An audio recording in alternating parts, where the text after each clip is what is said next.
Why did you raise debt servicing, not the national debt per se, but debt servicing as a cause for alarm? Kasi it eats up the budget.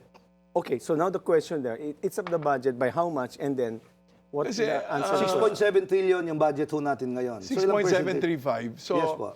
it eats up about half of our Wow. revenues. Ang revenue natin dito sa 6.735, nasa 4 trillion kasi we have to borrow 2.7 trillion to cover 1.6 trillion deficit nitong 2026 Medyo budget. magtagalog tayo rito, Oh, medyo okay. ano Kasi tayo. yung budget natin 6.735. Yung na-approve. Ina-approve. Pero wala tayong revenues o kinita para mabuo yung buong funding. budget mapondohan. So, ang utangin po natin para ma-cover yung kulang, 1.6 trillion. Ang uutangin natin. Oh, pero hindi pa yon. Dahil meron tayong kailangan bayaran na principal na 1.1 trillion.